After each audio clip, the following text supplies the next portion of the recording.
semuanya, di sini saya akan menjelaskan mengenai kondisi bangsa Arab pada awal Islam. Yang dibahas ada 4 poin. Yang pertama, sejarah bangsa Arab sebelum datangnya Islam. Yang kedua, kondisi bangsa Arab awal kedatangan Islam. Yang ketiga, keadaan Islam pada masa Nabi Muhammad. Dan yang keempat, keadaan Islam setelah Nabi Muhammad wafat. Yang pertama, sejarah bangsa Arab sebelum datangnya Islam.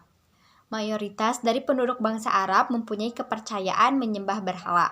Berhala ini dibawa oleh Amru bin Luhai, yang kemudian masyarakat Arab menyembahnya. Ada 3 berhala yang terkenal pada saat itu. Yang pertama, berhala Lata yang terletak di Taif. Yang kedua, berhala Uzza yang terletak di Nakhlah sebelah timur Mekah. Dan yang ketiga, berhala Mana di Yastrib. Selain itu, bangsa Arab juga mengenal agama lain seperti paganisme, Kristen, Yahudi, Majusi, dan agama Tauhid. Pada masa ini, masyarakat Arab dikenal dengan masa jahiliyah. Yang kedua, kondisi bangsa Arab awal kedatangan Islam.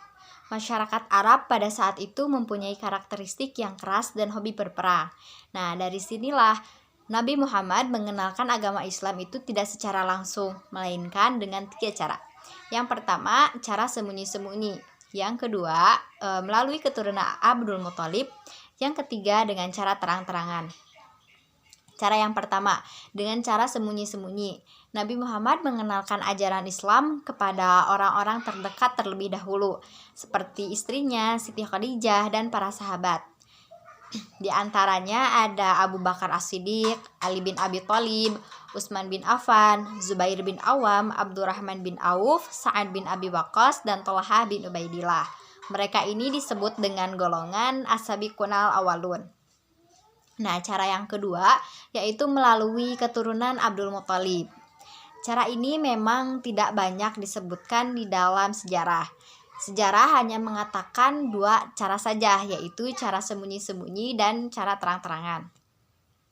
Nabi Muhammad memperkenalkan Islam melalui keturunan Abdul Muthalib. Hal ini dilakukan setelah turunnya wahyu Allah, yaitu surat Asy-Syu'ara ayat 214.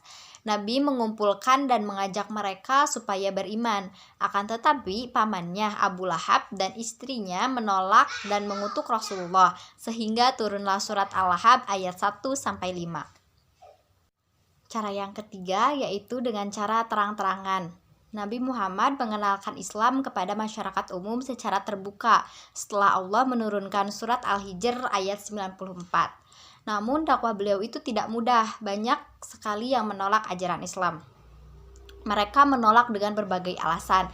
Di antaranya yang pertama, mereka tidak membedakan antara kenabian dan kekuasaan. Yang kedua, Nabi Muhammad menyerukan persamaan hak antara bangsawan dan hamba sahaya. Yang ketiga, para pemimpin Quraisy tidak percaya ataupun tidak mengakui serta menolak ajaran tentang kebangkitan kembali dan pembalasan di akhirat. Yang keempat, taklid kepada nenek moyang, yaitu kebiasaan yang berurat akar pada bangsa Arab sehingga mereka sangat berat untuk meninggalkan ajaran tersebut. Dan yang kelima, pemahat dan penjual patung memandang Islam sebagai penghalang rezeki. Poin yang ketiga yaitu Islam pada masa Nabi Muhammad. Ada beberapa perbaikan yang dilakukan pada masa Nabi Muhammad. Yang pertama, pembentukan sistem sosial kemasyarakatan. Yang kedua, persaudaraan antara kaum muhajirin dengan kaum ansor. Yang ketiga, kesepakatan untuk saling membantu antara kaum muslim dan kaum non-muslim. Yang keempat, peletakan asas-asas politik, ekonomi, dan sosial. Dan masih banyak perbaikan lainnya. Selanjutnya, poin yang keempat, keadaan bangsa Arab setelah Nabi Muhammad wafat. Setelah Nabi Muhammad wafat, banyak terjadi pemberontakan.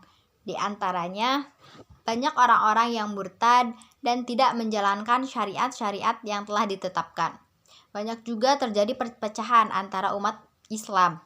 Dan banyaknya golongan-golongan lain, yaitu 73 golongan, seperti yang telah Nabi katakan sebelumnya.